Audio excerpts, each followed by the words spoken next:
దేవునికి మహిమ కలుగును గాక. చెప్పండి హల్లెలూయా, హల్లెలూయా. చాలా సంతోషం. ఈరోజు శుక్రవారం దేవుని యొక్క సన్నిధిలో మనం కూడి ప్రార్థిస్తుంటున్నాం. ఇది దేవుడిచ్చిన ధన్యత. ఈ ధన్యత లేని ప్రజలు ఎంతో మంది ఉన్నా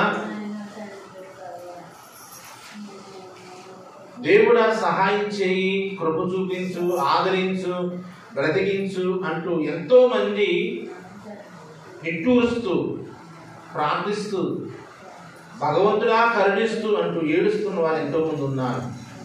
లేరనుకోకండి. దేవుడు ఈరోజు నిన్ను నన్ను క్షేమముగా ఆరోగ్యంగా ఉంచాడు. ఏ లోటు లేకుండా కాపాడాడు. మొన్న బుడమేరు పొంగి ఊరు మొత్తం మునిగిపోయింది. చెట్లు ఎలాడుతున్నాయట, మంచాలు కొట్టుకెళ్ళిపోయిన మంచాలు, నీరులాగా మంచాలు, కుర్చీలు చెట్లు ఎలాడుతున్నాయి. అంటే అంత ఫోటో వచ్చేసింది.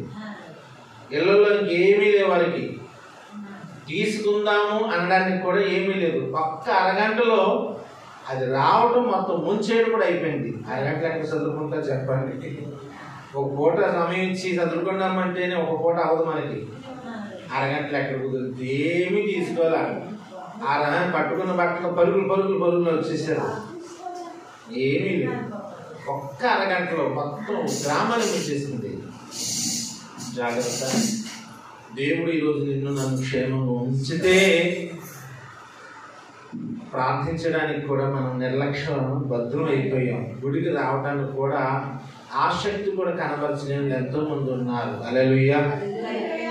నిజంగా ఎంత బాగా తెలుసా అండి. మన యూట్యూబ్ చూస్తే చర్చిలో పేకలోతు నీళ్ళున్నాయి. చర్చిలో ఆయన గుళ్ళోకి వచ్చారు. తెలుసా మీకు? చర్చిలోకి వచ్చి వాళ్ళు ప్రార్థన చేస్తారు. పేకలోతు నీటిలో ప్రార్థన చేస్తున్నారు. గట్టిగా వాన వస్తే బల్లారాధన పైగా ఆ రోజు పేకలోతులు ఉండి మరి వర్షం వస్తేనే గుడికురాం, నీరసం వస్తే గుడికురాం, జ్వరం వస్తే గుడికురాం, ఏమండి కళ్ళు తిరుగుతున్నాయంటే గుడికురాం, ఎవరైనా పిల్లకాయలు పాపకాయలు ఉన్నారంటే ఇంట్లో గుడికురాం. ఏమంటే పేకలోతులు వాళ్ళు ప్రార్థన చేస్తున్నారంటే నిజంగా వాళ్ళ ఆసక్తి ఎంత గొప్పదండి. మనం ఏం వస్తామా? మన గుళ్ళో ఆ స్థితిలో ఉంటే ప్రార్థన వస్తామా? దెబ్బలాడతాం. పొరపాటున అడగకపోయినా కానీ ఆ మాత్రం తెలియదు అన్న అక్కడికి దెబ్బలాడేస్తాం మనం. ఇదంటున్నా ఒకటే దేవుని పిల్లారా, లేక ఎంతోమంది అవస్థ పడుతుంటే ఉండి దుర్వినియోగం చేస్తున్నాం. సమయం ఉండి దేవుడన్నా భయం లేని ప్రజలు ఎంతో మంది ఉన్నారు. దేవుని గుడి అంటే తెలియదేంటి అన్న కాడికి ఎవరి మీద వాదన అంటే దేవుడి మీద, మనుషుల మీద, కుటుంబం మీద, ఎవరి మీద ఈ వాదన అంటే ఎవరి ఏదైనా దేవునికి లెక్క అప్పగించుకోక తప్పదు. హల్లెలూయా, హల్లెలూయా.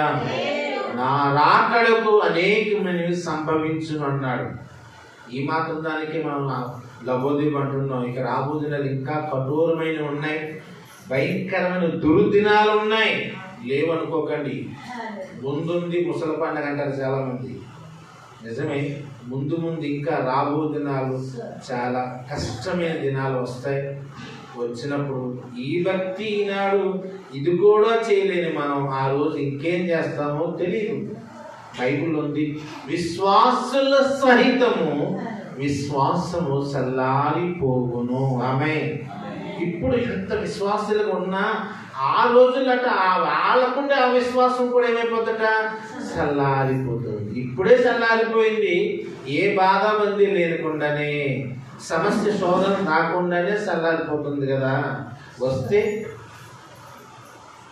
అలా కంటికి కూడా పొరపాటున ఏసు బాబా అని కూడా పెదాలంటే రాదు. వాళ్ళకి రాదు. ఇప్పటికి నేను అంటున్నాను, ఒక్క ఆదివారం మిస్ అయ్యావంటే రెండో ఆదివారం రాబుద్దావు. రెండో ఆదివారం మానేస్తుంటే సోమర్తనం వస్తుంది. సోమర్తనం వచ్చిందని మన తర్వాత వారం సైతానుడు వచ్చేస్తాడు. సాతానుడు వచ్చాడంటే చేసుకుంటున్నాం అనిపిస్తుంది, కానీ వాడి కదలనివ్వడు, మెదలనివ్వడు, రానివ్వడు. ఎందుకు తెలుసా? వాడు తప్పు వాడు కాదు. వాడికి కావలసింది నీ ఆత్మీయ జీవితాన్ని కృంగతీయడానికి. నేను చంపేయాలని, నేను పాడు చేయాలని కాదు, నీ భక్తి పాడు చేయాలని చూస్తాడు వాడు. వాడికి కావలసింది ఏంటంటే భక్తి పాడు చేయడమే వాడి లక్షణం. సరే, ఏదైనా అది దేవుని యొక్క పరీక్ష కూడా కావచ్చు. హల్లెలూయా. భక్తుల యొక్క భక్తిని పరిశోధించడానికి దేవుడు సాతానికి అవకాశం ఇస్తే నువ్వు దేవునిలో నిలబడతావా నిలబడలేవా అన్నది ఆయన చూడడానికి ప్రయత్నం చేస్తాడు. సరే, మంచిది. ఈరోజు ఒక వ్యక్తిని మనం ముందు పెట్టుకుని జ్ఞాపకం చేసుకుందాం. అతని యొక్క జీవితం లూకాసు సువార్తలో మనకు కనపడుతుంది. ఈ లూకాసు సువార్త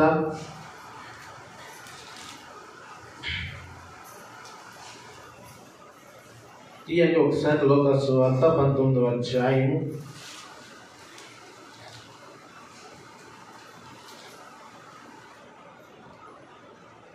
19వ అధ్యాయం 2వ వచనం చదువుతాం.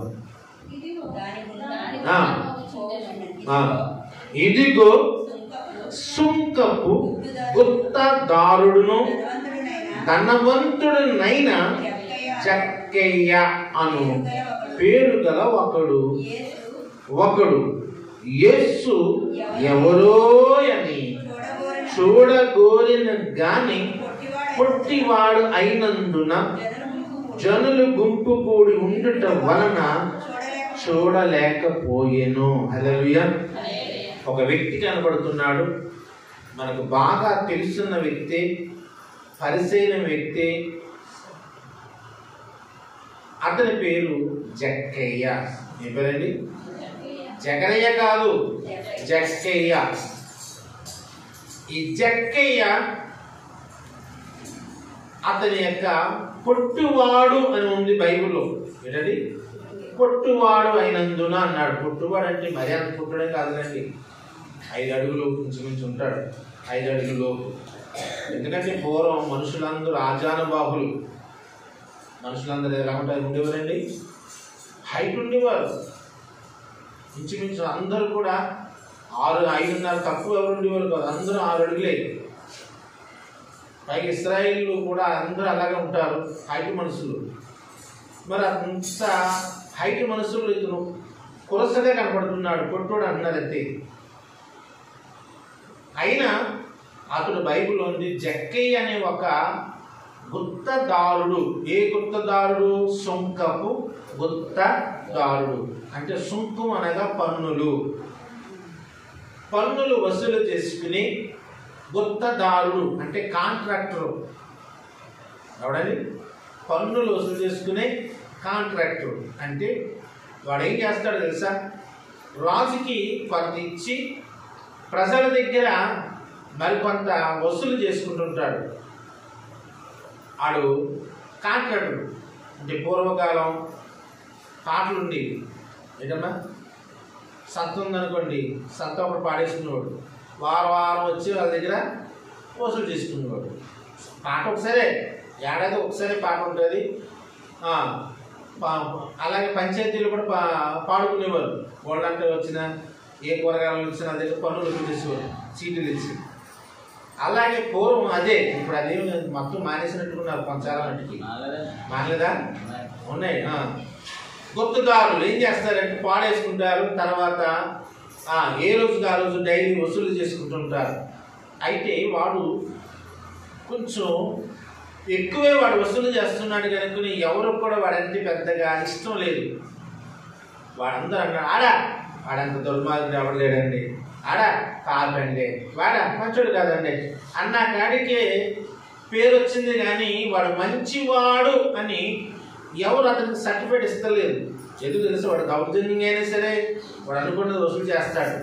కొంచెం మనుషులు కొంచెం కఠినమే కదా, కష్టం అనిపిస్తుంది.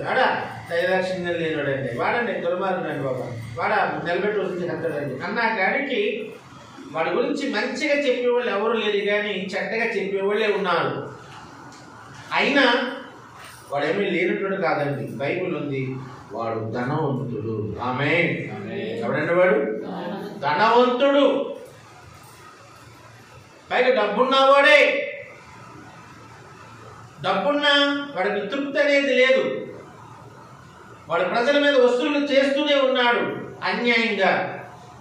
అతనే చెప్పాడులేండి, అన్యాయంగా సంపాదించాను అన్నాడులేండి. ఎవడైనా ఒక వ్యక్తి ధనవంతుడు అవ్వాలంటే నీతిగా సంపాదిస్తే ఎవడు ధనవంతుడు అవ్వడు. ఎవడవుతాడండి ధనవంతుడు? ఎవడైనా ఒక వ్యక్తి ధనవంతుడు అవ్వాలంటే నీతిగా ఉంటే ఎవ్వడు కూడా ధనవంతుడు అవ్వలేడు.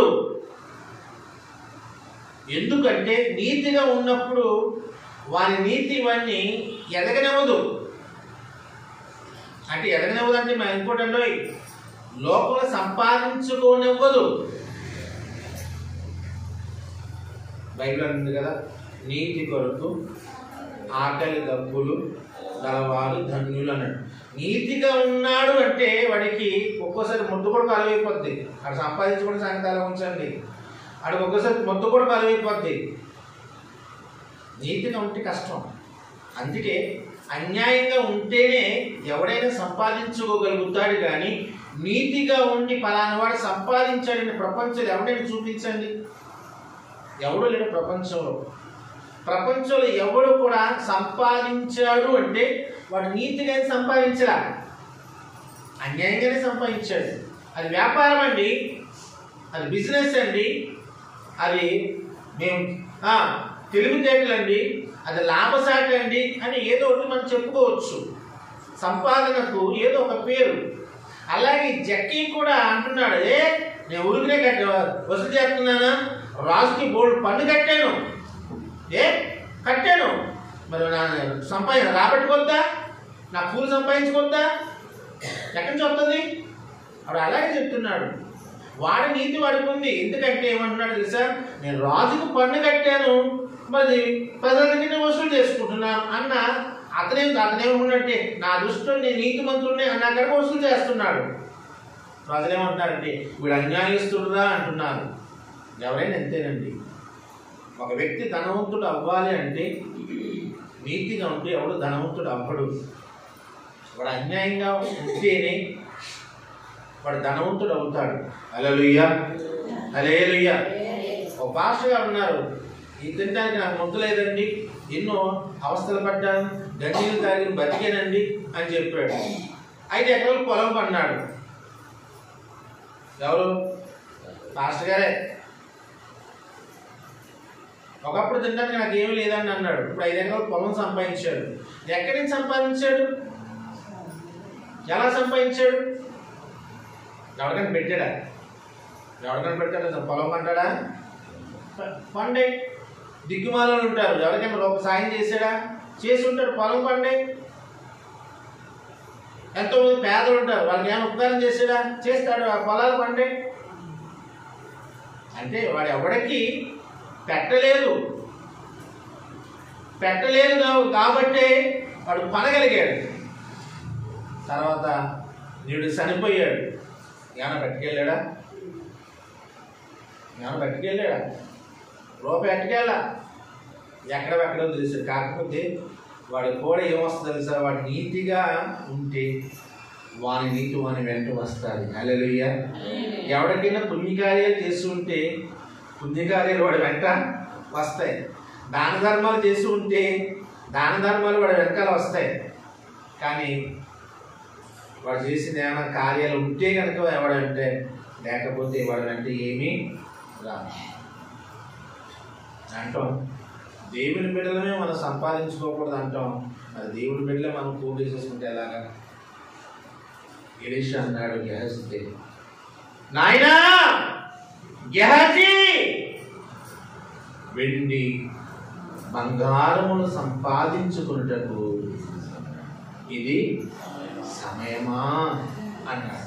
అంటే దేవుని బిడ్డలకు చెప్పిన మాట అన్యులు కాదు. అన్యులకి మనకు సంబంధం లేదు. దేవుని నమ్మనోళ్ళకి మనం ఏం చెప్పొద్దు, అది మనకు సంబంధం లేదు. వాళ్ళ గురించి వద్దు. దేవుడు నమ్ముకున్న వాళ్ళ గురించే వాక్యం బోధిస్తుంది. ఈ రోజుల్లో, ఈ అంచె దినాల్లో ఏం సంపాదించుకోవాలి? నీతిని, భక్తిని సంపాదించుకునుడి అని బైబిల్ బోధిస్తుంది. ఏం సంపాదించాలట? నీతిని, భక్తిని సంపాదించమని ఉంది. మరి ఏం సంపాదించొద్దనుంది? వెండి బంగారములు సంపాదించడానికి ఇది సమయమా అని అడిగాడు. లోకం ఎక్కడ చూసినా తలకిందులుగా ఉంది. లోకం ఎక్కడ చూసినా భయంకరంగా ఉన్న ఈ దినాల్లో వెండి బంగారాలు సంపాదించి నీతి భక్తి సంపాదించకపోతే ఏంటి వాడు బ్రతుకంటే వ్యర్థమే. ఏంటంటే వ్యర్థమే, వ్యర్థమే, వ్యర్థమే, ఏం లేదు. నేను చెప్పేది ఒకటే, ఈ రోజున క్రైస్తవ బిడ్డలు మన జీవితాల్లో వెండి బంగారాల కన్నా నీతిని భక్తిని మాత్రం సంపాదించండి. అవి మీ వెంట వస్తాయి. మీరు 100 ఎకరాలు సంపాదించి 1 కోటి రూపాయలు సంపాదించిన ఏది మీ వెనకాల రూపాయి రాదు, కానీ మీ వెనకాల వచ్చేది నీతి భక్తి. అవి మాత్రం వదలకండి, పట్టుకోండి గట్టిగా. మీరు చనిపోయే వరకు కూడా అవి మీ అంటే ఉండవండి, వదలకండి. అవి ఈ లోకంలో ఎక్కడవి అక్కడే ఉంటాయి. ఏది మనం పట్టిక వెళ్ళే వారము కాము. సరే, ఏదేమైనా దేవుని పిల్లారా, వాక్యం మనకు చెప్పేది ఏమిటంటే, అతడు ధనవంతుడే. అతను చేసుకుంటున్న పనిని బట్టి, వసూలు చేస్తున్న విధానాన్ని బట్టి మరి కొంచెం కఠినంగా ఉన్నాడు. మరి 10 రూపాయలది 20 రూపాయలు చేసుకోకపోతే ఎలాగా? 10 రూపాయలు 10 రూపాయలు తడిగే లాభం ఏమొస్తుంది చెప్పండి? 10 రూపాయలకి నేను గుమ్మడికాయ కొన్నాను. ఎంత కొన్నాను చెప్పండి? 10 రూపాయలు గుమ్మడికాయ కొన్నాను. ఎంత కమ్మాలి? మరి లాభం నాకు వద్దా? లాభం వద్దా? 10 రూపాయలు నేను కొన్నానమ్మా అన్నాం అనుకున్నాడు. 10 రూపాయలు ఎంత అడుగుతాడు? 5 రూపాయలకి ఇస్తామని అడుగుతాడు. కొన్నది మనం ఎంత? 10 రూపాయలకే. నేను 10 రూపాయలకే కొన్నాను అంటే ఆయన ఏమడుగుతాడు? 5 రూపాయలకి అంటాడు. మరి లాభం వస్తుందా? రాదు. అమ్మా 10 రూపాయలు కొన్నా, 50 రూపాయలు 50 రూపాయలు ఇట్టు కొన్నాను అంటే అది తగ్గించి ఎంతో అందరూ అడుగుతూ ఉంటారు. మనుషులు బట్టి ఏం చేస్తారంటే, వ్యాపారం అది తప్పదు. వాడు కూడా అంతే, వసూలు చేసుకుంటున్నాడు. తిట్టుకున్నా, కొనుక్కున్నా, అనుకున్నా వాడు ఏం లెక్క చేయలే. అయినా వాడు ధనవంతుడే. దేవుని స్తోత్రం, హల్లెలూయా. వాడు ధనవంతుడే. అలాగే తన తృప్తి అనేది, డబ్బుంటే మానవుడికి తృప్తి అంటే లెక్కేయకండి. 1,00,000 రూపాయలు సంపాదిస్తే ఇంకా సంపాదించాలని ఆశ ఉంటుంది. 1 కోటి రూపాయలు సంపాదిస్తే ఇంకా సంపాదించాలని ఉంటుంది. ఎకరం పొలం కొన్న తర్వాత ఇంకో ఎకరం పక్కడికి కొంటే బాగుంది అనిపిస్తుంది. 2 ఎకరాలు కొన్నాక 3 ఎకరం కూడా కొంటే బాగుంటుంది అనిపిస్తుంది. అంటే తృప్తి ఎక్కడ ఉంటుంది మానవుడికి? ధనం సంపాదించినప్పుడు తృప్తి అనేది ఉండదు. చాలే అని సరిపెట్టేసుకునే లక్షణాలు ఎవ్వరికి ఉండవు. ఏదేమైనా అతని జీవితం ధనవంతుడే, తృప్తి అనేది అతనికి లేదు. అయినా తన వ్యాపారం తను చేసుకున్నాడు. తన వసూలు చేసుకుంటూ బ్రతుకుతున్నాడు. జీవనం వెళ్ళిపోతుంది, అలాగే ఉంది. ఒకానొక దినమందు ప్రభువైన యేసుక్రీస్తు వారు ఆ యెరికో పట్టణం నుండగా రావడం జరిగింది. హల్లెలూయా. ఎవరు?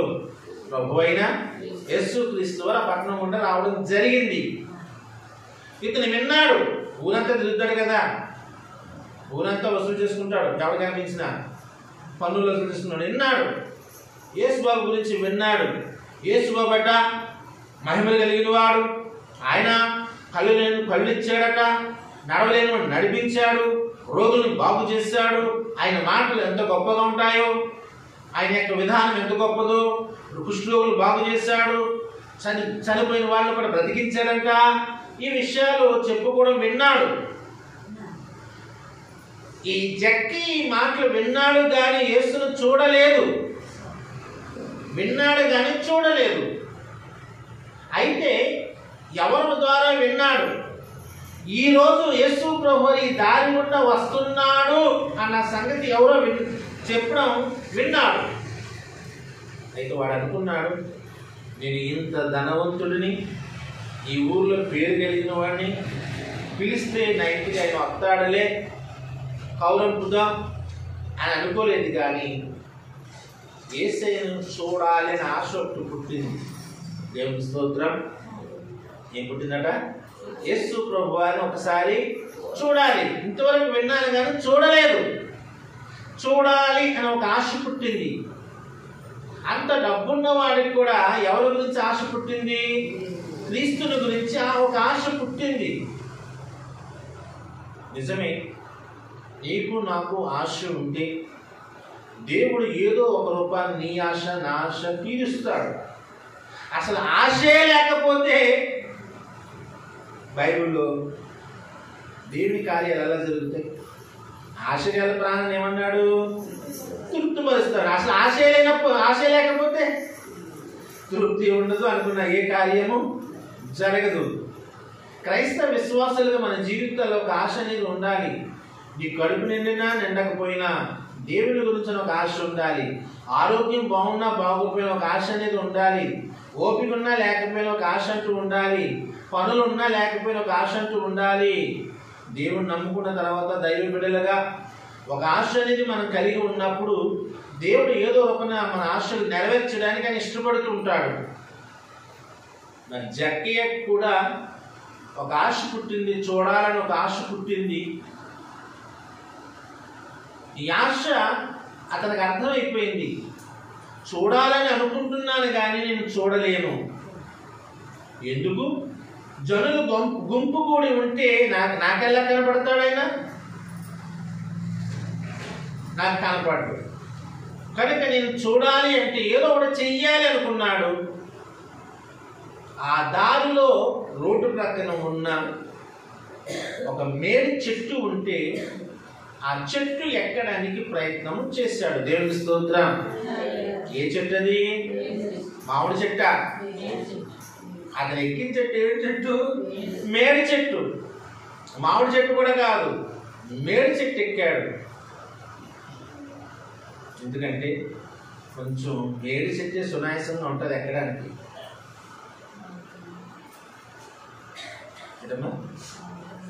ఎక్కడానికి కొంచెం సునాయాసంగా ఉండేది. మామిడి చెట్టు అయితే నిన్నగా ఉంటుంది, ఎక్కడ వరకు ఉంటారు, సరైన రొబ్బలు ఉండవు. అది మేడి చెట్టు ఈజీగా ఉంటుంది. ఉంది కదా, మేడు పండు చూడు మేలిమైండు, పంట విప్పు చూడు పురుగులుండు. అంటే ఆ చెట్టుకి విలువ లేదు, ఆ పండుగ కూడా విలువ లేదు. ఆయన గారు ఏ చెట్టు ఎక్కాడంటే విలువ లేని చెట్టు ఎక్కాడు. దేవునికి స్తోత్రం. ఎందుకు? ఎక్కడానికి సునాయాసంగా ఉన్నది ఆ చెట్టే. కొబ్బరి చెట్టు ఎక్కమంటే ఎక్కలేడు, నిదానంగా ఉంటుంది. తాడి చెట్టు ఎక్కమంటే ఎక్కలేడు, నిదానంగా ఉంటుంది. పైగా అందులో ధనవంతుడు, డబ్బున్నవాడిని చెట్లు ఎక్కమంటే ఎవడెక్తాడండి? ఎవడెక్తాడా? ఎవడెక్కడు? ఎవడ చెత్తని ఎక్కించుకుంటాడు, ఎక్కమంటాడు తప్ప వాడు ఎక్కడు. చెట్లు ఎక్కడు. చెట్లు అంటే భయం డబ్బున్నవాడికి, జారి పడితే చచ్చిపోతానేమని. కానీ ఆ మేడి చెట్టు అలా ఉండదు, ఈజీగా ఉంటుంది ఏదులాగా. అయితే రోడ్డు పక్కన మేడి చెట్టు ఎక్కాడు. చెట్టుపై కూర్చుని కొమ్మ మీద చూస్తూ ఉన్నాడు. ఇప్పుడు అతను ఉన్నది మనుషులో ఉన్న హైట్ కంటే ఎత్తైన హైట్లోనే ఉన్నాడు. ఇప్పుడు ఆ దారి గుండా ఏసై వస్తే ఈజీగా కనపడతాడు. అది అతని ఆలోచన. అతని ఆలోచన బట్టి చెట్టు ఎక్కడానికి ప్రయత్నం చేశాడు. ఆ చెట్టు పనికిరాని చెట్టేనైనా సరే ఏదోలాగా క్రీస్తును చూడాలి అని ఒక ఆశ అతనిలో పుట్టింది. క్రైస్తవ పిల్లలారా, ఏనాడు దేవుడంటే తెలియని వాడు, ఊరంతా ఆడ పాపిష్టుడు, ఆడ దుర్మార్గుడు అన్నప్పటికీ కూడా, ధనవంతుడు అయ్యింది కూడా, అతని గుత్తదారుడైన సుంకాలు వసూలు చేసుకుని ఉద్యోగం ఉన్నా, ఆస్తిపరుడైనా, తెలివైన వాడైనా, ధనవంతుడైనా సరే క్రీస్తును చూడాలి విన్నాడు. ఇప్పుడు చూడాలి నాకు ఆశతో చెట్టు ఎక్కాడు. చెట్టు ఎక్కడం అంటే ప్రయాసపడ్డాడు అని అర్థం. ఆమేన్. చెట్టు ఎక్కాడంటే ఎవడే ఎక్కించలేదు, అతనే ఎక్కాడు. ప్రయాసపడ్డాడు. చూడాలి అనుకున్నవాడు ప్రయాసపడాలి, తప్పదు. ఈరోజు నేను అంటున్నాను, క్రైస్తవ పిల్లలారా, ప్రభువైన యేసుక్రీస్తు గురించి వినడం గొప్పే కాదు. టీవీలో వింటో, రేడియోలో వింటో, క్యాసెట్లో వింటో, మైకుల్లో వింటో, అప్పుడు చర్చిలో వాకింగ్ చెప్తున్న పైన మన పట్టాల ద్వారా ఎంతో మంది వింటున్నారు. ఎంత వినడం గొప్ప కాదు, వాక్యం వినడమే గొప్పే కాదు. ఏది పెట్టినా వాక్యాలు వస్తాయి. టీవీ చేసిన వాక్యాలు వస్తాయి, సెల్ ఆన్ చేసిన వాక్యాలు వస్తాయి. వినడం గొప్ప కాదు, క్రీస్తును చూడాలి. దేవునికి స్తోత్రం. ఏంటండి, వింటే గొప్ప వాక్యమేమీ కాదు, చూడాలి. ఇప్పుడు ఇది అతని యొక్క ఆశ. చూడాలి అనుకున్నాడు, ఇప్పుడు ప్రయాసపడ్డాడు. ప్రయాసపడి మరి చెట్టు ఎక్కగలిగాడు. చెట్టు ఎక్కాలంటే ప్రయాసపడకపోతే చెట్టు ఎక్కలేడు. మిమ్మల్ని ఎక్కమంటే మీరు ఎక్కగలుగుతారు, చెట్టు ఎక్కలేము. కానీ ప్రయాసపడితేనే చెట్టు ఎక్కాడు. అందులో బాలు మనిషి ఏం కాదు, ఎత్తర మనిషి ఏం కాదు, కొరస కదా. కొరసకంలో గుమ్మని ఎక్కలేరు. ఎందుకు? వాళ్ళ కాళ్ళకు చిన్నవే, వాళ్ళ చేతులు కూడా. మీరు ఎప్పుడైనా కొరస మనిషిని చూసారా? చూడలేదా? చేతులు కూడా చిన్నగానే ఉంటాయి, కాళ్ళు కూడా చిన్నగానే ఉంటాయి. ఆ కాళ్ళు చేతులు గుమ్మని పట్టట్టు కొరసగా ఉన్నవాళ్ళని. అయినా అంత ప్రయాసపడి ఎక్కాడు, చూడాలనుకున్నాడు కనుక ఎక్కాడు. ఈరోజు నేను క్రైస్తవ సంఘం అని అంటున్నాను. నువ్వు వాక్యం వినడమే గొప్పేం కాదు, కానీ చూడాలి. నువ్వు మందిరానికి రావాలి, నడిచి గుళ్ళో ఉండాలి, దేవుని మహిమను నువ్వు చూడాలి. దేవుని స్తోత్రం. నా మందిరంలో నా మహిమ ఉంటుంది. దేవుని సన్నిధిలో ఆయన మహిమ ఉంది. ఆయన క్రీస్తు స్వామిపడు మన మధ్య ఉన్నారు. నా సన్నిధి సమస్త జనులకు ప్రార్థనా మందిరం నా యొద్దకు రండి అన్నాడు. అంటే గుళ్ళో ఎవరున్నారు? యేసయ్య ఉన్నాడు. ఇప్పుడు యేసయ్యని మనం చూడడానికి రావాలా వద్దా? రావాలని ఏం చేయాలి? ప్రయాసపడాలి వద్దా? ప్రయాసపడాలి. ప్రయాసపడకుండా నువ్వు గుళ్ళోకి రాలేవు. గుళ్ళోకి రాకుండా క్రీస్తును చూడలేవు. ఇది లింక్ ఒకదానికి ఒకటి. అది సత్యాన్ని గ్రహించే వారికి మాత్రమే అర్థం అవుతుంది. నేను అంటున్నాను, జక్కయ్య పాపి అయినా, అన్యాయస్తుడైనా, వాడు పొట్టువాడైనా, వాడు డబ్బున్నా, కోత కథ జ్ఞానం అనేది ఉంది వాడిలో. ఏముందండి? గట్టి చెప్పండి అమ్మా. కథ జ్ఞానం అనేది ఉంది. కథ జ్ఞానం అనేది ఉంది కనుకొని ప్రయాసపడి చెట్టెక్కాడు.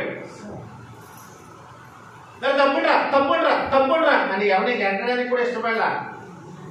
లేకపోతే ఎవడో మనిషిని పంపించి పలానా ధనవంతుడు రమ్మన్నాడు కౌరప్పడానికి ఎవడో మనిషిని పంపించడా? లేదు. కానీ ప్రయాసపడి ఎక్కి చూడాలి అనుకున్నాడు. అతనిలో ఉన్న కథ జ్ఞానం గొప్పది. దేవుని స్తోత్రం. క్రైస్తవ పిల్లలు మనలో కూడా ఏముండాలి? దేవుడిని నమ్ముకుంటే సరిపోదు, కథ జ్ఞానం అనేది కూడా మనుషులకి ఉండాలి. ఆ జ్ఞానం ఉంటేనే గుడిలోకి రావాలనిపిస్తుంది. ఆ జ్ఞానం ఉంటేనే గుడిలో ప్రార్థించాలనిపిస్తుంది. జ్ఞానం అనేది ఉండాలి. ఆ జ్ఞానం లేకపోతే గుడి వరకు రాము, ఇంట్లో లేడటి దేవుడు అన్న కాడికి వచ్చేస్తుంది మూర్ఖత్వం. మనుషులకి మూర్ఖత్వం కళ్ళు కమ్మేది మూసేసి జ్ఞానం అనేది ఉండదు. బైబిల్ ఉంది, ఎప్పుడు మూర్ఖత్వం వస్తుందో అప్పుడు జ్ఞానం పాడైపోతుందట. జ్ఞానం ఎగిరిపోతుందని సామెతల గ్రంథం బోధిస్తుంది. మనకు మూర్ఖత్వం అనేది వస్తే జ్ఞానం ఉండదు, పోతుంది. ఆ మూర్ఖత్వం అనేది రాకుండా మనం ఉంటేనే మన జ్ఞానం మనల్ని నడిపిస్తారు. అది వాక్యం. ఆ పాపిష్టుడే ఒక పాపి అయినా, ఊరంతా చెడ్డోడని చెప్పుకున్నా, పుట్టోడైనా, ఏమైనా సరే చూడాలని ఒక ఆలోచన జ్ఞానం వచ్చింది కనుకొని చెట్టు ఎక్కడానికి ప్రయాసపడ్డాడు. దేవుడు ప్రతి వ్యక్తిని చూస్తాడు. హల్లెలూయా. చూస్తాడు. వాడెక్కి కూర్చున్నాడు. యేసయ్య తర్వాత అందరితో మాట్లాడుతూ అదే రోడ్డున వస్తున్నాడు. చెట్టు మీద చూస్తున్నాడు. యేసు బాబు అంటే ఈయనేనా అనుకుంటున్నాడు. చెట్టు పై నుంచి చూస్తూ కరెక్ట్గా దేవుని యేసు ప్రభువు వచ్చి ఎక్కడ ఏ చెట్టు అయితే జక్కయ్య ఎక్కాడో కరెక్ట్గా చెట్టు కింద ఆగిపోయాడు యేసయ్య. దేవుని స్తోత్రం. ఏంటది ఎక్కడైతే చెట్టు ఎక్కాడో జక్కయ్య కరెక్ట్గా ఆ చెట్టు కిందే యేసయ్య ఆగాడు. అందరికి ఏంటి ఈశ్వరుడు ఇక్కడ ఆగాడు అనుకున్నాడు. కానీ యేసయ్యకి తెలుసు ఆమె అతను చెట్టు మీద ఉన్నట్టు మనుషులు కూడా చూసారు లేదు నాకు తెలియదు, కానీ చెట్టు మీద ఉన్న జక్కయ్యను యేసయ్య చూశాడు. దేవునికి స్తోత్రం.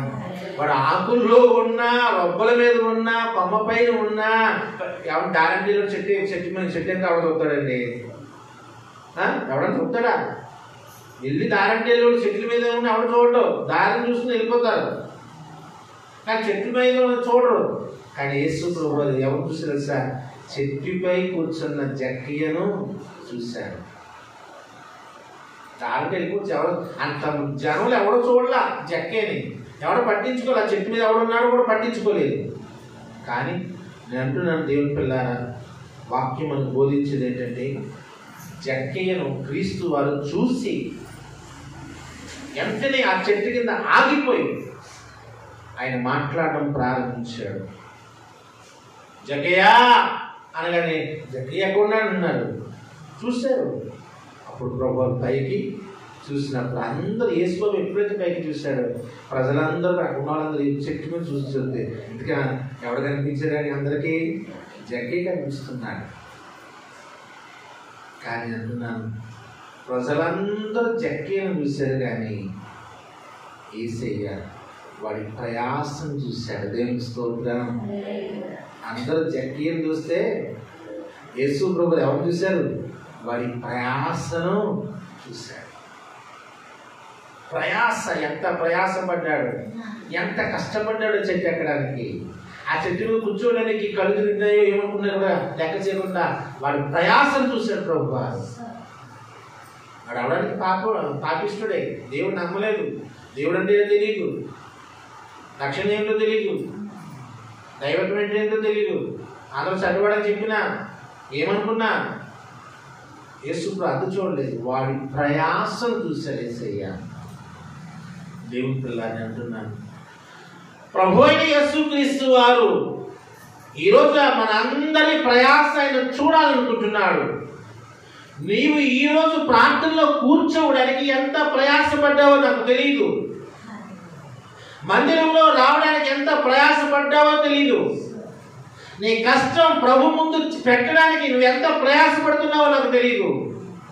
దేవుడు సన్నిధిలో మోకరించి నువ్వు ప్రార్థిస్తున్నప్పుడు నీ ప్రయాస ఎంతో, అది పాటలకు అర్థం కాదు, కానీ నీ పక్కలు కూడా తెలియకపోవచ్చు, కానీ నా ప్రభు అయిన యేసుక్రీస్తు వారు చూస్తున్నాడు. హల్లెలూయా.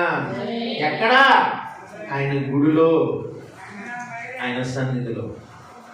ఆయన సన్నిధిలో నీ ప్రయాస చూడాలనుకుంటున్నాడు, నీ కష్టాన్ని చూడాలనుకుంటున్నాడు.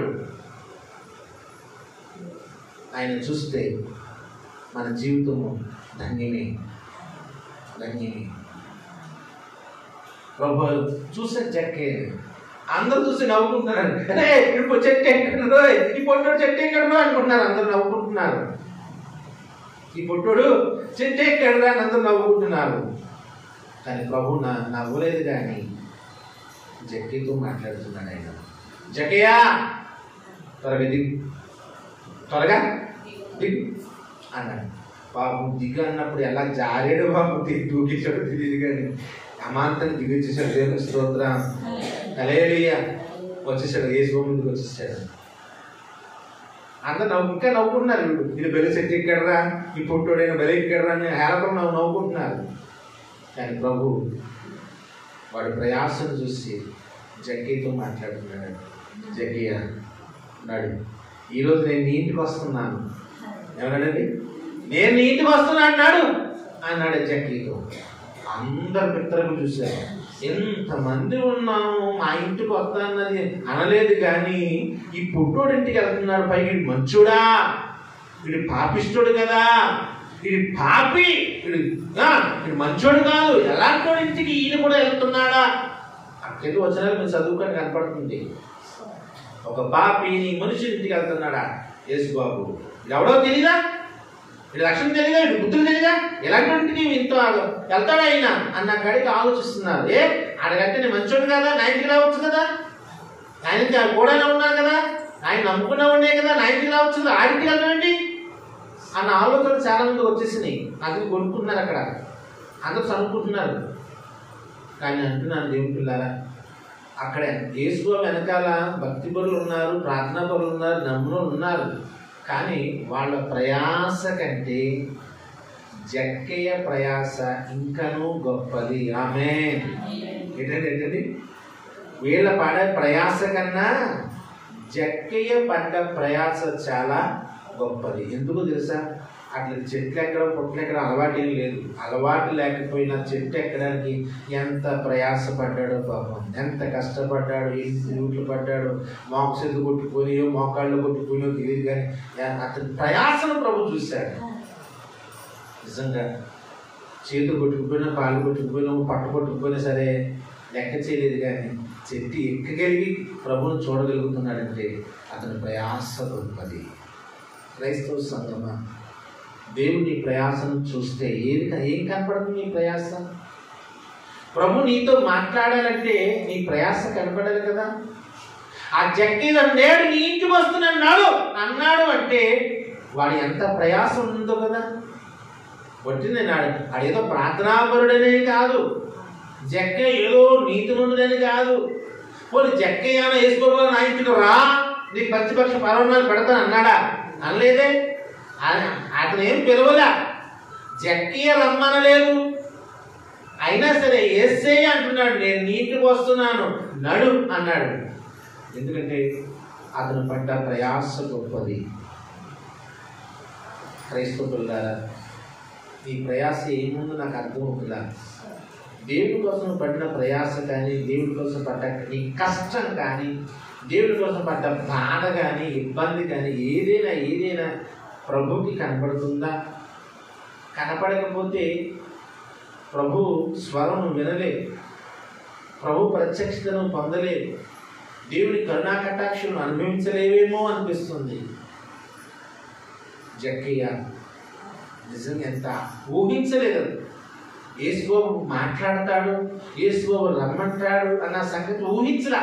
పైనుంచి ఏదో చూద్దాం అనుకున్నట్టుగా ఉండిపోయాడు. కానీ యేసుబాబు పిలుస్తాడు, అతని దగ్గరికి రమ్మంటాడు, ఆయన ఇంటికి వస్తాను, ఏం అతను అనుకోలేదు. అవును దేవుని పిల్లలు, దేవుని కార్యాలు కంటికి కనబడవు, చెవులకు వినబడవు, మనసు కూడా అందరు.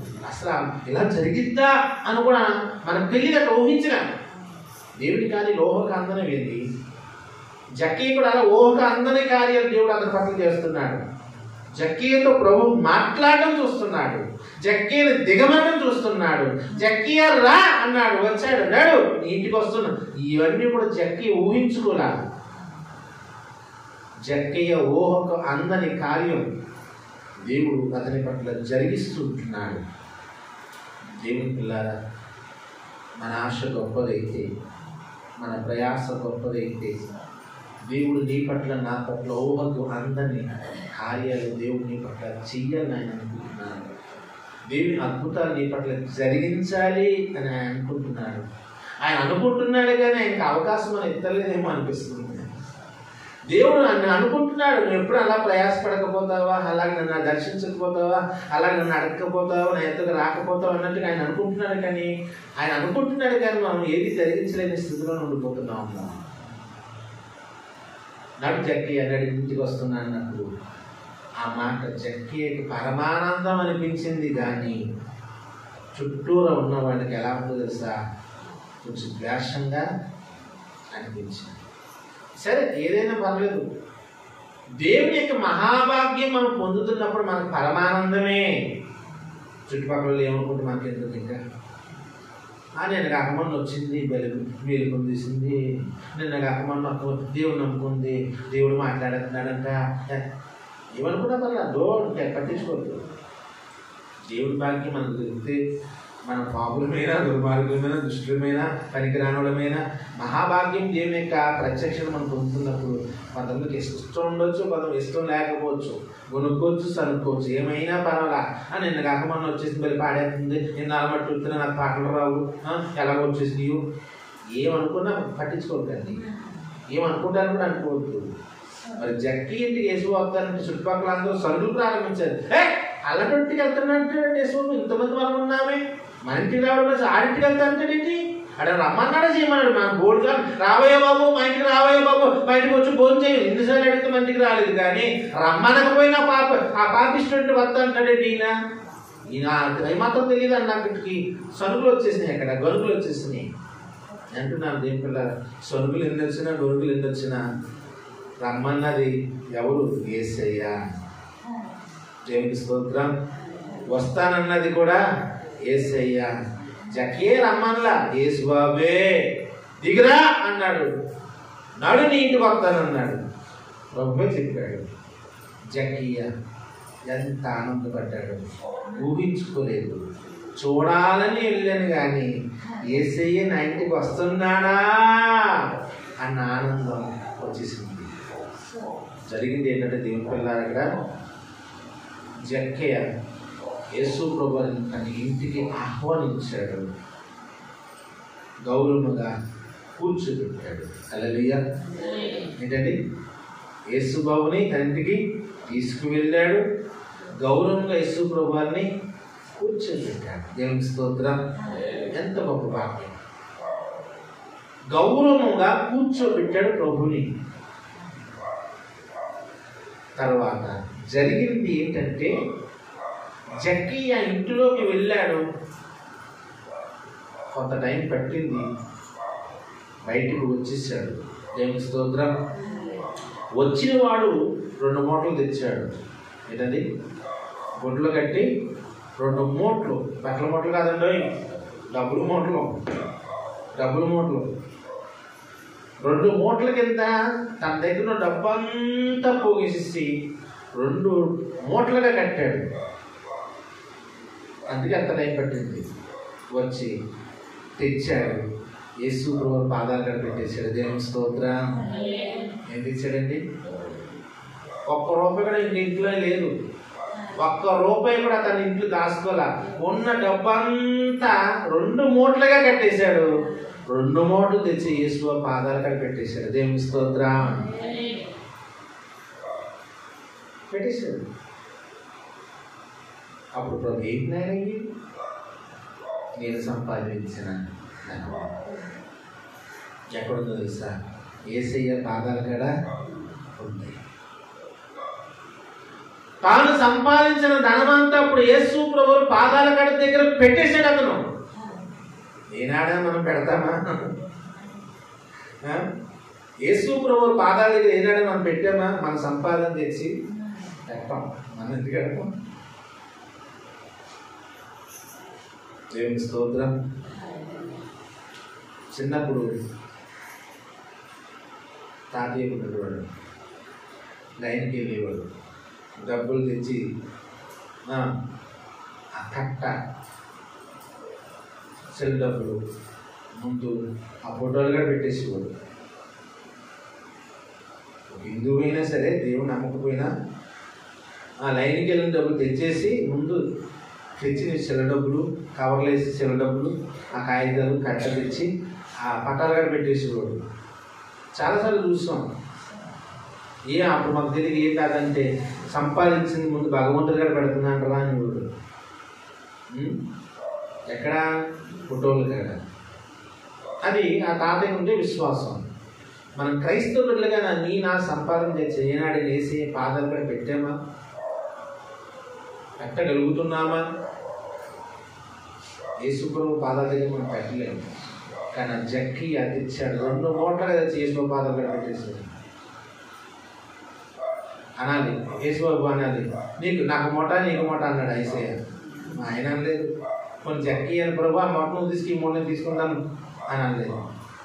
ప్రభు అడుగుతున్నాడు, ఏంటి ఆయన అన్నాడు. ప్రభు ఇవి నేను సంపాదించిన ధనము. మంచిది. ప్రభు డబ్బును చూసి ఓ మాట అనాలి. ఇంత డబ్బు సంపాదించేవంటి ఎంతమంది నోరు నోట్లు కొట్టేసేవరా నువ్వు? ఎంతమంది కడుపులు కొట్టేసావు నువ్వు? ఎంత దుర్మార్గం సంపాదించావు ఇంత డబ్బు అని ఒక మాట ప్రభు వారు అనలేదు. అనడా? అనలా. అసలు అతనిలో మనసులో ఏముందో ముందు బయటికి రావాలి. ప్రభు ఏమి మాట్లాడు, ఏం నాయన అన్నాడు. ప్రభు నేను సంపాదించింది, మరి ఏం చేద్దాం అనుకుంటున్నావు అన్నాడు. ఎంత యేసయ్య. ఎందుకు తెలుసా? తెచ్చింది ఇప్పుడు ఎక్కడ పడేశాడు? యేసు ప్రభు పాదాల కాడ పెట్టేశాడు కనుక నువ్వు అన్యాయంగా సంపాదించు, నువ్వు దుర్మార్గం సంపాదించు ఇంకా అనడానికి ఇష్టపడలేదు యేసయ్య. ఇప్పుడు ఎక్కడ ఉంది అది? యేసయ్య పాదాల కాడ ఉంది. ఆమేన్. ఇప్పుడు తనకంటే ఇంట్లోకి అతనికి ఏమీ లేదు, ఏమి దాచుకోలే.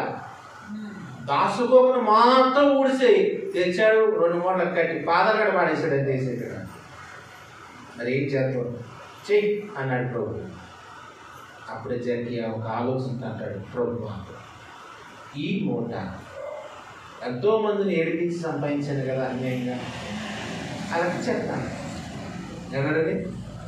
ఎవరి దగ్గర అన్యాయంగా తెచ్చిన వాళ్ళకి ఇచ్చేస్తాను, రూపాయి వేసి ఇచ్చేస్తాను నాయన, మంచిది.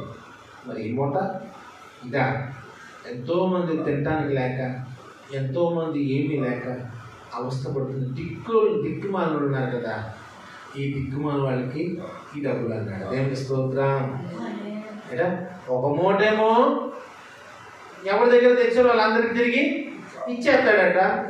2వ మూట ఎవరికి ఇస్తాడట? దిక్కుమాలకి, ముసలికి, వాళ్ళకి ఇచ్చేస్తాడట.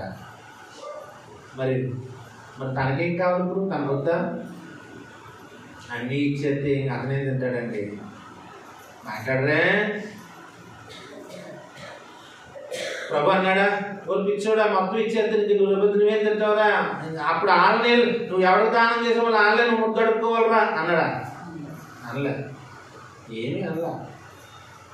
ఆ మూట అలా పనిచేశాడు, ఈ మూట దిక్కుమలకి పనిచేశాడు.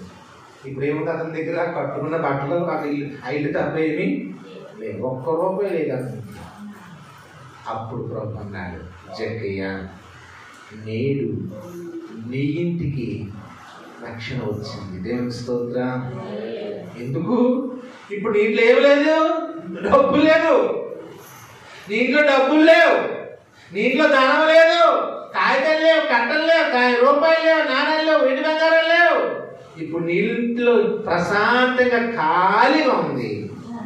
ఇప్పుడు నీ ఇంటికి రక్షణ వచ్చింది. దేవుని స్తోత్రం.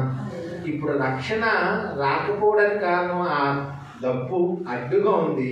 ఆ డబ్బు తెచ్చాడు, తీసి పక్కకి అటు ఇటు పనిచేసాడు అంతే. ఇప్పుడు ఇల్లు ఖాళీగా ఉంది, రూపాయలు లేకుండా, డబ్బు లేకుండా. దేవుని రక్షణ ఇంటికి వచ్చింది. ఎంత అదృష్టవంతుడు! అంత అందరూ పాపిస్తోడు, ఈడంత దుర్మార్గుడు అన్న ప్రభు వచ్చినప్పుడు అతని మనసు, అంత దుర్మార్గమైన మనసు ఏమైపోయిందట? మార్పు వచ్చేసింది. దేవునికి స్తోత్రం. ఏమొచ్చిందండి? మార్పు వచ్చేసింది. యేసయ్య ఇంటి అడిగి పెట్టాడు, అతను గొప్ప మార్పును ప్రభు చూశాడు. నేను అంటున్నాను, గుళ్ళకి వస్తున్నాం వెళ్తున్నాం కానీ మనలో మార్పు లేకపోతే ఎలాగండి? మన ఇంటికి యేసయ్య రావాలనుకుంటున్నాం, యేసయ్య మన ఇంట్లో ఉండాలనుకుంటున్నాం, కానీ యేసయ్య ఉండాలనుకుంటున్నాం కానీ ఇంట్లో రక్షణ లేదు అంటే కారణం ఏంటి తెలుసా? కారణం అదేనేమో, మన గృహం శుద్ధి అయిపోవాలి. అతని ఇల్లు శుద్ధి అయిపోయింది, ప్రశాంతంగా ఏమీ లేవు, పాపిష్టి సంబంధం ఒక్క నాని కూడా ఇంట్లో లేదు, శుద్ధి అయిపోయింది. ఇప్పుడు చూశాడు జక్కయ్య, అప్పుడు ఆ ఇంటికి రక్షణ భాగ్యాన్ని దేవుడు వేసి ఇచ్చాడు. దేవుని పిల్లలు, జక్కయ్య ఇంటికి రక్షణ వచ్చింది అంటే అతనిలో మార్పు వచ్చింది. అతని ఇంటిలో మార్పును చూపించాడు. అతను దాన ధర్మాలు చేశాడు. అన్యాయం తెచ్చింది రెట్టింపు తిరిగి ఇచ్చిన మనస్తత్వం కనిపించింది. ఈ లక్షణాలు అతనిలో కొత్త ధనాన్ని కలిగించి దేవుడు ఇంటికి రక్షణ ప్రసాదించి, జక్కయ్య గురించి ఇప్పుడు గ్రామంలో చెప్తున్నారు. ఒకప్పుడు ఇలాంటోడు రా, ఎప్పుడు యేసుబాయి ఇంటికి అడిగెట్టాడు కానీ వాడు బ్రతుకే మారిపోయిందిరా. ఇప్పుడు అతను బ్రతుకు మారేవి కాదు, ఎంతమందికి ఎన్ని చేశాడు రా వాడు. నాకు ₹1 వస్తుంది, ₹3 ఇచ్చేసాడు రా. నాకు ₹1 వస్తుంది, నాకు ₹1 ఇచ్చేసాడు రా. ఒకరికొకరు చెప్పుకుంటున్నారు. గ్రామమే జక్కయ్య గురించి మాట్లాడుకుంటున్నారు. యేసయ్య వస్తే ఇచ్చేయాలా? ఏసీ వస్తే పెట్టాలా, ఏసీ వస్తే అలాగా పురుషు పెట్టేయాలా, మొత్తం ఇది ఖాళీ చేసేయాలా? ఆ మాత్రం తెలియద్దా? తింగరుడు ఎలా బతుకుతూ ఉంటున్నాడు, తెలివినాడు అనుకున్నాను నిన్నాను బట్టి ఆ మాత్రం తెలివితేటలు లేవా అనుకున్నవాడు కూడా 3 మంది ఉన్నారు. లేరనుకోకండి. 2 మూటల కింద మాత్రం తెచ్చి పాడేస్తుంటే యేసు తెమ్మన్నాడా, ఇచ్చేమన్నాడా అనేవాడు కూడా ఉన్నారు. యేసు తెమ్మనలేదు, ఇవ్వమనలా. ఏసీ నీ డబ్బాలు తెచ్చి మూట కట్టినారు, కాకడ పాడేరా అని చెప్పలా. ఏసీ చెప్పకుండా చేశాడు. ఆ చుట్టుపక్కల కూడా కొంతమంది అలాగే ఇలాగ మాట్లాడే వాళ్ళు ఉన్నారు, అలా మాట్లాడు ఏమని బాబు వాడి బ్రతుకు భలే మారిపోయిందిరా, అన్యాయం అనుకున్నాను రా, నాకు ఇవ్వాల్సిన డబ్బులు కంటే ఎక్కువే ఇచ్చేసాడు రా అని చెప్పుకుంటున్నారు. మరికొందరు ఆ దిక్కుమాలు వీడు ఏనాడని ఎదురవుతే ఒక ఆనా ఇవ్వలేదురా, ఇప్పుడు డబ్బులు ఇచ్చి అయ్యి కొనుక్కోమంటున్నాడు అని దిక్కుమాలు చెప్పుకుంటున్నారు. ఒకప్పుడు చెడ్డగా చెప్పుకున్నారు, ఇప్పుడు మంచిగా చెప్పుకున్నారు. మరికొందరైతే వీడు తెలివేడు అనుకున్నా, వీడంతా మూర్ఖుడు ఎవడు లేడు, ఉన్నదంతా ఇచ్చేస్తే ఏం తిందాం అనుకుంటున్నాడు, ఏం బతుకుతాం అనుకుంటున్నాడు, ఎలా బతుకుతాడు, ఇలాగ ఏ మాయలో పడిపోయాడా, ఏ మాయలో పడి మొత్తం ఇచ్చేసాడా అన్న ఆలోచన కలిగిన కూడా ఉన్నారు. లేరనుకోకండి, ఉన్నారు. రెండిందాలుగా మాట్లాడేవాళ్ళు 3 మంది ఉన్నారు. కానీ ఏది కూడా అతను పట్టించుకోలేదు. కానీ తన యొక్క జ్ఞానాన్ని ఆధారం చేసుకుని తాను చేసినది యుక్తముగా ఆలోచించి దేవుని యొక్క రక్షణ భాగ్యాన్ని తన ఇంట్లో సంపాదించుకున్నాడు. అతను అనుకున్నది ఏంటంటే, ఆయన రక్షణ నా ఇంటిలో ఉండగా నాకు డబ్బుతో పనేంటి, నాకు వెండి బంగారాలతో పనేంటి, ఆయన రక్షణే నా ఇంటికి వస్తున్నప్పుడు నాకు అంతకన్నా కావాల్సింది ఏముంది అనుకున్నాడు తప్ప డబ్బుల గురించి ఆశించలేదు. అలాగే బైబిల్లో యేసు మరొక స్త్రీ గురించి చెప్పాడు, పేద వెధవరాలు. ఎవరట? పేద వెధవరాలు. పేద వెధవరాలు అంటే ఆవిడ పేదరాలు, రెండవది వెధవరాలు. అంటే ఇంక ఆధారం ఉందా? ఏం లేదు. వెధవరాలకి ఏం ఆధారం లేదు. ఇప్పుడంటే మన ఆంధ్రలో పెన్షన్లు వస్తున్నాయి, కానీ ఆనాడు ప్రభుత్వం ఏమి ఇచ్చేది? ఏమి ఇచ్చేవారు కాదు. గుండెకేసి మొదలు ఇంట్లో మూల కూర్చోబెట్టేవారు, అంతే మూసేసి. వెధవరాలు విలువ గౌరవం లేదు. రోడ్డు మీద కొంత అందరూ తిట్టేవారు, పొద్దున్న ఎదురైంది తిట్టేసేవారు. విలువ లేదు, గౌరవం లేదు. అందులో పేదరాలు. ఎవరు గౌరవం వస్తారు? డబ్బు ఉంటే కాకపోతే బయటపడి నోరెత్తరు. కానీ పేదరాలు, అందులో వెధవరాలు. ఎన్ని నోళ్ళు వస్తాయి తెలుసా తిట్టడానికి? 3 నోళ్ళు వస్తాయి. బైబిల్ నుండి ఆ పేద వెధవరాలు గుడిలోకి వచ్చి తనకు ఉన్నదంతా, అంటే తనకు ఉన్నదంతా కలిపి ఎంతగా 2 కాసులు. ఎంతండి? 2 కాసులు. ఇంకేమీ లేదు. 2 కాసులు. కాసులు అంటే అవి విలువైనవి, నాణాలు, బంగారపు నాణాలు. ఇలా వాటిని మించిన పెద్ద నాణాలు లేవు, అవి పెద్ద నాణాలు. ఇప్పుడు మనకి పెద్ద కాగితం ఏముంది? పెద్ద కాగితం డబ్బుల్లో 2000 ఉండేది, ఇప్పుడు దాన్ని పక్కన పెట్టేశారు. ఇప్పుడు 500 కాగితమే పెద్ద కాగితం. అలాగని 10 రూపాయలు లేదా? చెప్పండి. 10 రూపాయలు ఉంది, 20 రూపాయలు ఉంది, 50 రూపాయలు ఉంది, 100 రూపాయలు ఉంది, 200 ఉంది. ఇన్ని కాగితాల మీద పెద్ద కాగితం మీద ఇప్పుడు 500 కాగితం. ఇంకా దాని మించిన కాగితం మనకి ఇంకా లేదు. అలాగే ఆవిడ దగ్గర ఉన్న కాసులు 2 కాసులు, అవి బంగారపు, అవే పెద్ద కాసులు. అంతకంటే తక్కువ బేడ పెద్ద ఏం చూసారా? అర్ధనాలు ఈ మన తెలుగులో ఇవి ఉండి బేడ, అర్ధన, పైసా ఇవి ఉండి పూర్వకాలం. అట్ల మీద రూపాయి పెద్దదని దేవుని స్తోత్రం. మంచిది. మరి ఆ 2 కాసులు అంతా జీవన కలిపి 2 కాసులు. మరి ఎన్నాళ్ళు కష్టపడితే 2 కాసులు సంపాదించిందో నాకు తెలియదు. ఎన్ని నెలలు సంపాదిస్తే ఆ 2 కాసులు వచ్చిందో నాకు తెలియదు. 2 కాసులు రావాలంటే చాలా కాలం కష్టపడాలి, లేకపోతే రాదు. ఇప్పుడు కాసు వచ్చి ఇప్పుడు మనం లెక్క అయింది, కాసు అంటే ఇప్పుడు ఎంత 40,000 ఎంతో ఉంది. ఎంతండి చెప్పండి, కాసు ఎంత?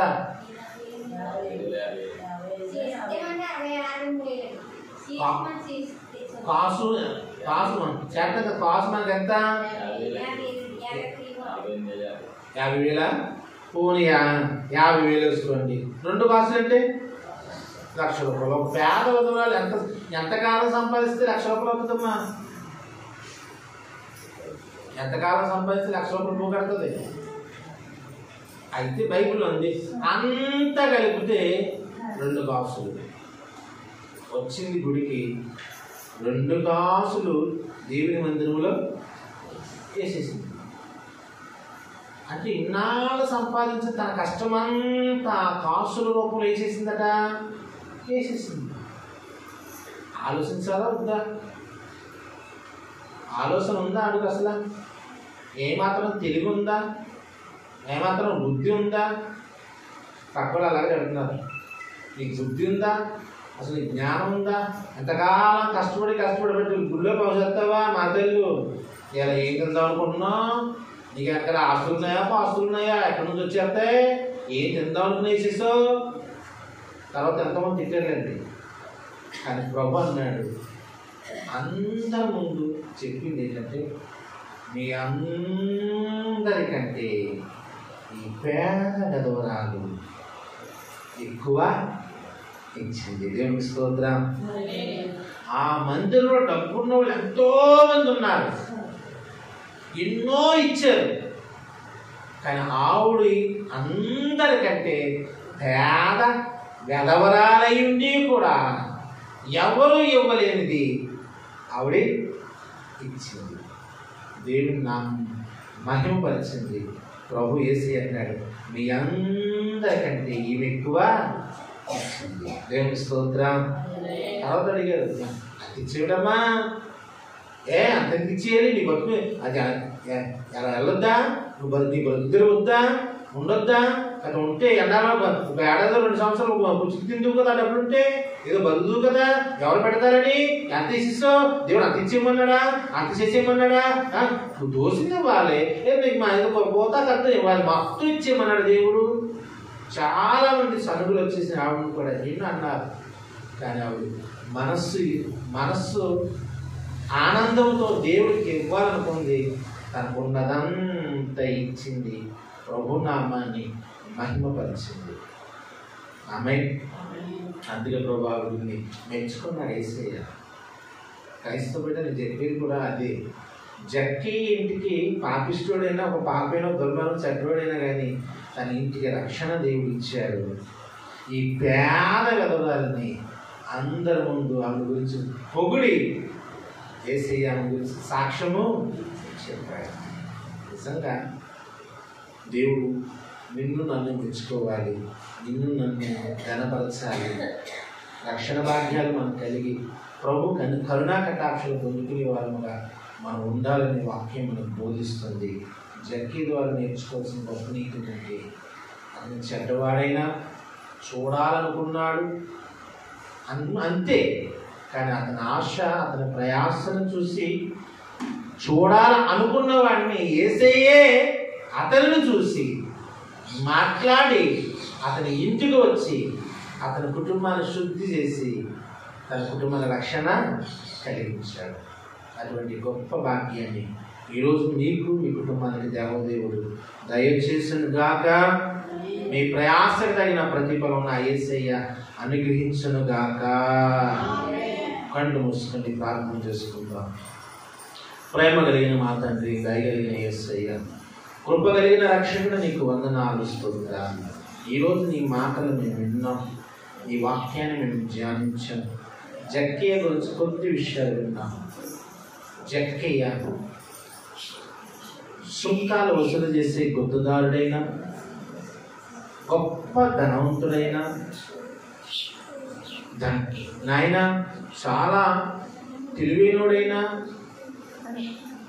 మొరటోడైనా, మూర్ఖుడైనా, పాపి అయినా, నిలబెట్టి వసూలు చేసే కఠినాత్ముడైనా సరే వాడిలో ఏ లక్షణాలున్నా కానీ అతనికి ఆశ పుట్టింది నిన్ను చూడాలి అని. అతని ఆశే అతని ప్రయాసపడి మేడు చెట్టు ఎక్కేలాగా చేసింది. అందరూ జక్కేం చూసి నవ్వుకున్నారు, పొట్టోడు చెట్టు ఎక్కాడు అని అనుకున్నారు. కానీ ప్రభువా నువ్వు మాత్రం అతని పట్ల ప్రయాసను చూసి, ఎంతో మంది మా ఇంటికి రా అన్న వారి ఇంటికి నువ్వు వెళ్ళలేదు. కానీ రమ్మనకపోయినా జక్కయ్య ఇంటికి వెళ్ళి అతని కుటుంబానికి రక్షణ భాగ్యాన్ని కలుగజేసిన తండ్రి నీకు వందనాలు. అలాగే మేము కూడా నీ పాదాల చెంత ఉన్నాం. మమ్మల్ని కూడా నువ్వు దృష్టించండి. ఎవరి ప్రయాసకు తగ్గ ప్రతిఫలాన్ని ఇచ్చేవాడు. జక్కయ్య ప్రయాసను చూసావు, ఈరోజు మా అందరి ప్రయాసను చూస్తున్నాం. నీ కొరకు ఎంత కష్టపడ్డాము, ఎన్ని బాధలు పడ్డాము, ఎన్ని ఇబ్బందులు పడుతున్నామో నువ్వు చూస్తున్నావు. అందుకే వందనాలు. చూసే నా దేవుడు చూచుచున్న దేవుడవు అని నీకు పేరు ఉంది నాయన. నువ్వు చూచుచున్న దేవుడవు. ప్రతి వారి ప్రయాస చూస్తున్నాం, ప్రతి వారి భక్తిని చూస్తున్నాం, ప్రతి వారి కష్టాన్ని చూస్తున్నాం, ప్రతి వారి ఇబ్బందులు చూస్తున్నాం, ప్రతి వారి హృదయములో ఉండే వేదన చూస్తున్నాం. నువ్వు అంతరంగాలను చూస్తున్నావు, హృదయాన్ని చూస్తున్నావు, మనస్సాక్షిని చూస్తున్నావు, మా బ్రతుకులు చూస్తున్నావు, మా శరీరంలో ఉండే రోగాలు బలహీనతలు కూడా నువ్వు చూస్తున్నావు. నువ్వు చూడని స్థలం అనేది లేదు నాయన. ప్రతి స్థలాన్ని, ప్రతి మనిషిని, ప్రతి వ్యక్తిని, ప్రతి దేశాన్ని, సమస్తాన్ని నువ్వు చూస్తూనే ఉన్నావు, పరీక్షిస్తూనే ఉన్నావు నాయన. వచ్చిన భక్తులను మీరు దీవించి ఆశీర్వదించారు. వారి ప్రయాసం తగిన ప్రతిఫలాలు మీరు అందించి దీవులతో నింపి మీరు మహిమ పొందండి. ఎవరైతే మనసు విప్పి నోరు తెరిచి ప్రార్థిస్తున్నారో వారి మనస్స వాచ కర్మన వారి కోరికలు తీర్చి తృప్తిపరిచి ఆనంద సంతోషాలతో వారి గృహాలకు పంపించమని నేను ప్రార్థన చేస్తున్నా. సమస్తము నాయన నీకే నేను అప్పగిస్తూ ఇంతవరకు చక్కని పాటల ద్వారా, ప్రార్థన ద్వారా తోడైన మా తండ్రి, ప్రతి వారి వ్యక్తుల్ని పాదాల చెంత పేరు పేరు చెప్పబడి ప్రార్థన చేయబడిన ప్రతి వారిని నీ హస్తాలకు అప్పగిస్తూ నీ మెండైన ఆశీస్సులతో ఆశీర్వాదాలతో అభిషేకించి దీవించి మీరు మహిమ పొందమని మా ప్రభువును రక్షకుడు నేను యేసు క్రీస్తు వారి యొక్క నామమున ప్రార్థించి వేడుకుంటున్నాను తండ్రి. ఆమేన్. లేచి నిలబడండి, లేచి నిలబడండి. మీ టైలర్లు తీసుకోండి, ప్రార్థన చేద్దాం. మీ టైలర్లు తీసుకుని మూతలు తీసి ప్రభుకి అప్పగించండి. తండ్రి నీకు వందనాలు, స్తోత్రాలు. నీ బిడ్డలైన వారి కొరకు నేను ప్రార్థిస్తున్నాను. వారు తెచ్చుకున్న నూనెలను నీ హస్తాలకు అప్పగిస్తుంటున్నాను. ఆ నూనెలను దీవించండి. మీరు ఎవరైనా బలహీనలై ఉన్నారా, నూనె రాసి ప్రార్థన చేయమంటున్నాం. ఇప్పుడు ఆ నూనె నీ హస్తాలకు అప్పగిస్తున్నాను. ఈనాడు మా కొరకు శిలువ మ్రానుపై నువ్వు కార్చిన నీ ప్రశస్తమైన నీ అమూల్యమైన నీ రక్తము వారి తైలమును ప్రోక్షించండి. నమ్ముతున్నాం. ఎవరి నమ్మకం వారిది అయినా మా నమ్మకం ఒకటే, నీ రక్తము వారి తైలమును ప్రోక్షిస్తున్నారని నమ్ముచున్నాం. అది మా విశ్వాసం, అది నమ్మకం. కనుక ఎవరి నమ్మకం వారిని కాపాడుతుంది అంటున్నాం, ఎవరి విశ్వాసం వారిని స్వస్థపరుస్తుంది అంటున్నాం. మేము విశ్వసిస్తున్నాం, నమ్ముతున్నాం. ఎవరు రాసుకున్న శారీరక స్వస్థత, మానసిక స్వస్థత, ఆధ్యాత్మికమైన చింతల నుండి తొలగించి ఆనంద సంతోషాలు, సకల దీవెన, ఆశీర్వాద, ఆరోగ్యములు మీరు ప్రసాదించి నీ నామ మహిమార్థమే వాడుకుని ఘనమైన కార్యాలు వారి జీవితాల్లో జరిగించి కృపతో నింపి మహిమ పొందమని మా ప్రభువును రక్షకుడైన యేసు క్రీస్తు నామమున ప్రార్థించి వేడుకుంటున్నాను తండ్రి. మన తండ్రి అయిన ప్రేమ, మన ప్రభు అయిన యేసు క్రీస్తు వారి యొక్క కృప, పరిశుద్ధాత్మ దేవుని అన్యోన్య సహవాసము, సమాధానము ఇప్పుడు ఎల్లప్పుడూ కూడి వచ్చిన మీకందరికీ ప్రభు రాకడ వరకును సదాకాలము తోడి ఇంటి నడిపించును గాక. హల్లెలూయా, హల్లెలూయా. హల్లెలూయా. స్తోత్రం స్తోత్రం స్తోత్రం. ఆమేన్ ఆమేన్ ఆమేన్. ఒక్కసారి మీరు రెండు హస్తాల పైకి చప్పట్లు కొట్టి ప్రభుని మహిమపరుస్తారు గట్టిగా.